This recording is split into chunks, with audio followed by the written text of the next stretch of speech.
How the Police Capture Hearts. A story brought to you by Drama Spark. Narrated by ASP Marc. People assume the most memorable day of a police officer's career is the day they catch a dangerous criminal. Sometimes that's true. Sometimes it's solving a difficult case. Sometimes it's helping someone on the worst day of their life.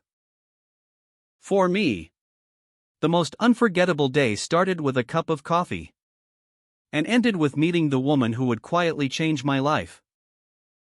My name is Marc. I'm an assistant superintendent of police.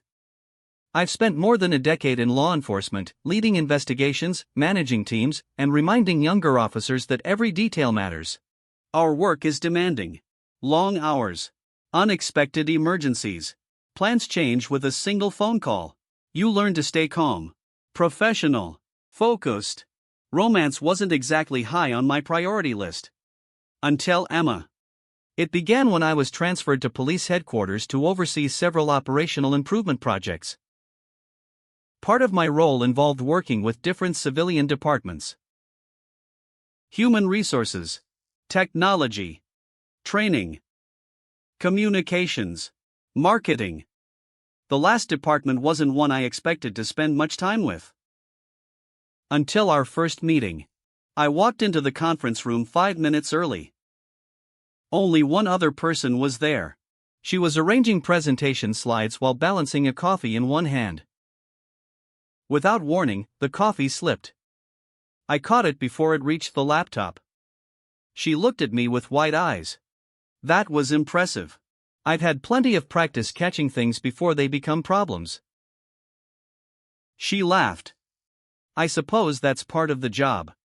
I'm Marc. She smiled warmly. Emma. I'm with corporate communications and marketing. We shook hands. Simple. Professional. Neither of us knew it then. But that ordinary introduction would become the beginning of something extraordinary. Over the next few weeks, our departments crossed paths regularly. Emma managed campaigns about crime prevention, recruitment, and community outreach. My team provided operational advice to ensure every campaign reflected real police work accurately. She asked thoughtful questions. Not just for the sake of a project. Because she genuinely wanted the public to understand what officers experienced every day. After one meeting, she stopped me. Can I ask something? Of course. When officers say no 2 days are alike. Is that really true? I smiled. I've started days expecting paperwork and ended them coordinating search operations. She blinked. So the reports aren't exaggerating. If anything, they leave out the boring paperwork. She laughed. I'll remember that. Somehow, we kept bumping into each other. Coffee machine. Lobby. Lift. Cafeteria. Never planned. Always pleasant. One afternoon she sat across from me during lunch. You always eat this quickly? You learn to.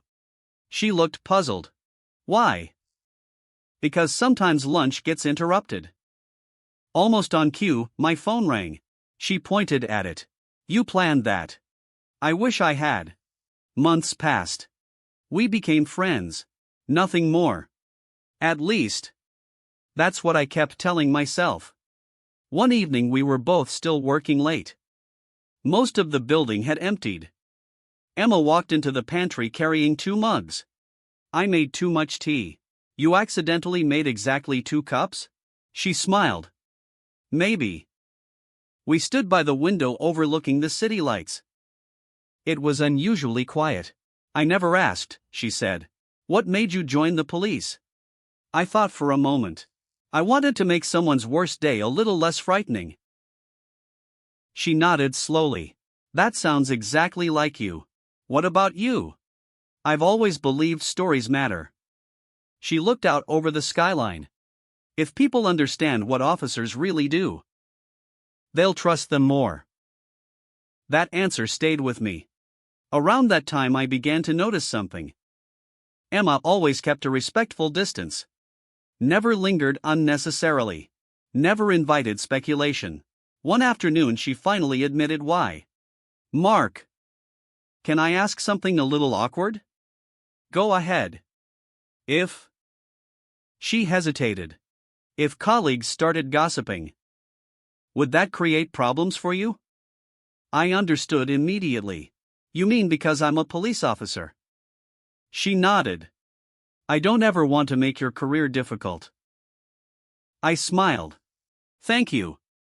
She looked worried. I've read policies. But I'm still unsure. I reassured her.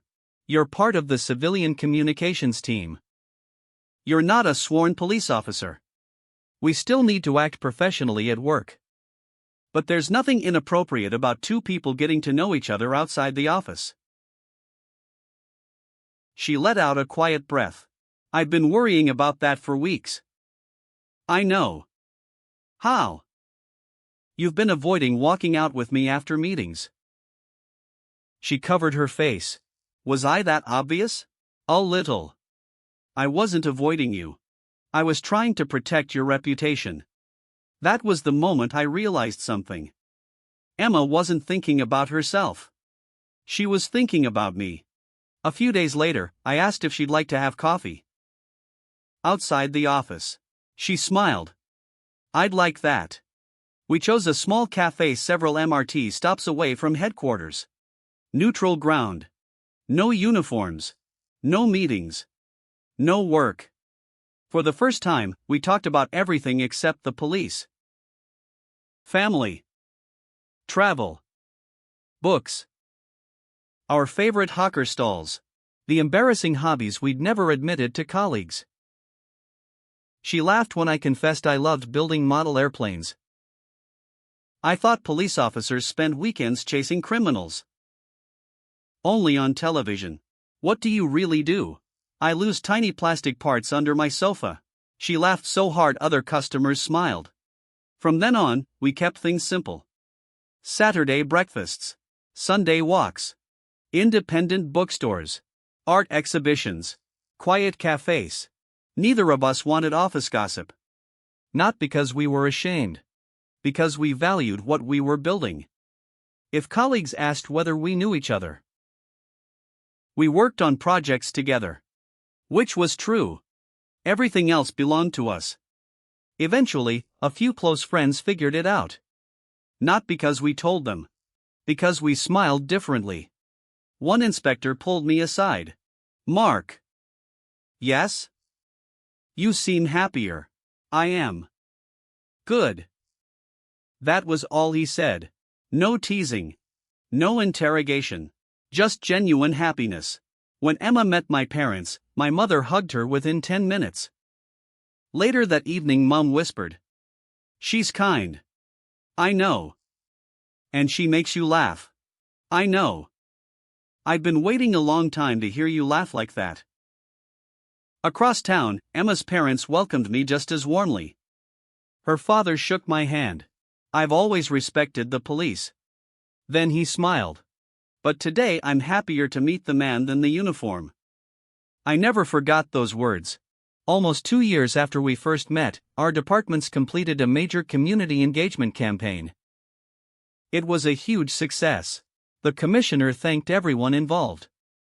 As the celebration ended, Emma and I found ourselves standing once again by the same window where we'd shared tea months earlier. Remember this place? I asked. She smiled. You told me paperwork was more dangerous than criminals. I may have exaggerated. A little. She looked at me. You know. I'm glad we took things slowly. So am I. We never had to wonder whether we were doing the right thing. I nodded. Some things are worth building carefully. She slipped her hand into mine. No audience. No dramatic speeches. Just two people who had quietly become part of each other's lives. Looking out over the city, we both served in different ways. One through operations. The other through communication. Different roles. The same purpose. A few months later, I brought Emma to the botanical gardens. Not because it was extravagant.